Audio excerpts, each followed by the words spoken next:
नमः विद्यार्थियों, आज हम पढ़ेंगे द्वंद्व समास के बारे में।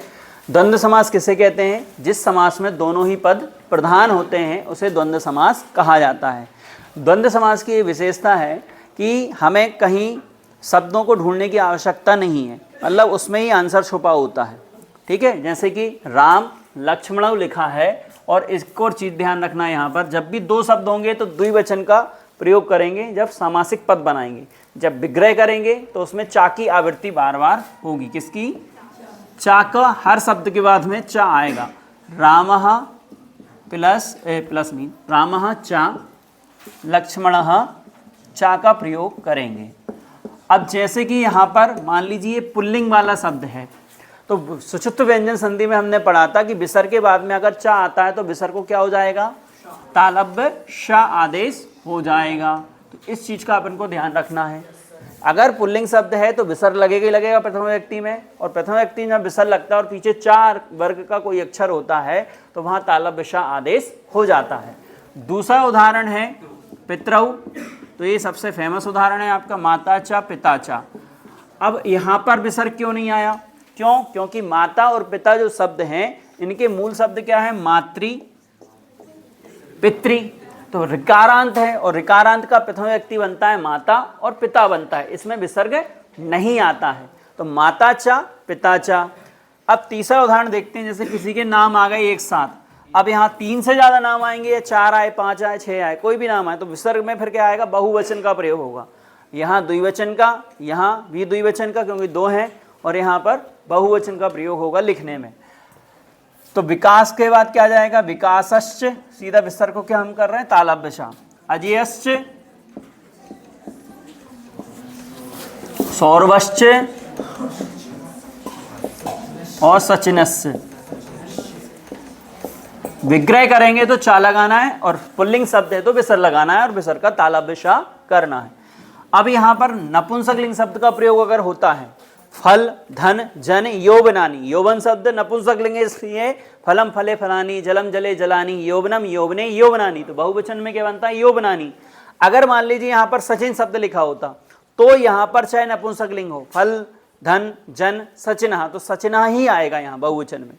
मतलब लास्ट शब्द अगर पुल्लिंग का है तो पुल्लिंग के अनुसार रूप चलते हैं बहुवचन के, और नपुंसकलिंग का है तो नपुंसकलिंग के अनुसार रिद्धि, और अगर स्त्रीलिंग का रूप है तो स्त्रीलिंग में माता पिता।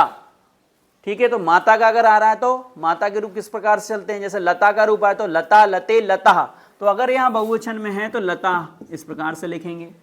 तो बहुवचन का ध्यान रखना कि कितने शब्द आगे हैं। पुल्लिंग वाला लास्ट में होगा तो पुल्लिंग की तरह, नपुंसक वाला लास्ट में होता है नपुंसक की तरह, और अगर स्त्रीलिंग है तो स्त्रीलिंग की तरह वहाँ पर बहुवचन का प्रयोग करेंगे। अब इसका जो विग्रह होगा, पहले हम सामान्यता कर रहे हैं, फलम चा धनम चा, क्योंकि नपुंसकलिंग का प्रथम व्यक्ति फलम बनता है, धन भी नपुंसक है तो धनम बनेगा। लेकिन जन क्या है? पुल्लिंग, तो जना में विसर्ग करके क्या कर दिया हमने? जनश्च हो जाएगा। और यौवन भी नपुंसकलिंग है तो यौवनंच यौवनम चा। अब यहाँ पर दूसरी संधि कौन सी लागू हो जाएगी साथ में विग्रह के साथ?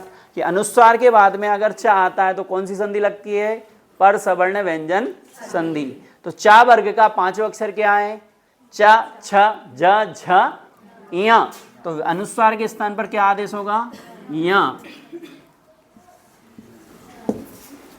यहां तो है ही, यहां पर भी अनुस्वार आदेश हो जाएगा। तो ये आपका सबसे शुद्ध कहलाएगा। आप अनुस्वार लगा करके विग्रह करोगे, फलम चा धनम चा जनः चा यौवनम चा, तो विग्रह गलत है। मूल विग्रह कैसे होगा? धनंच धन, फलश्च फलंच धनंच जनश्च और यौवनंच, या कोई भी नपुंसकलिंग दूसरा आता है तो उसमें भी आपको इस चीज़ को ध्यान रखना है। तो ये समझ में आया कि अनुस्वार के बाद चा आ रहा है तो परसवर्ण व्यंजन संधि लगा करके यहाँ कर देंगे, और विसर्ग आ रहा है तो तालव्य श कर देंगे। और पुल्लिंग स्त्रीलिंग में मान लीजिए कोई ऐसा उदाहरण, जैसे जे आ गया, स्त्रीलिंग शब्द है, पीछे पुल्लिंग शब्द है, तो यहाँ पर भी इस प्रकार से करेंगे अपन, सीता चा, तो इसमें विसर्ग नहीं आता। सीता गीता लता सुनीता विनीता राधिका राधा, ये सब स्त्रीलिंग शब्द हैं तो इनमें विसर्ग नहीं आएगा प्रथम व्यक्ति एक वचन में। तो सीता चा और क्या बनेगा? रामश्च बन जाएगा। मान लीजिए राम पहले हुआ, या मान लीजिए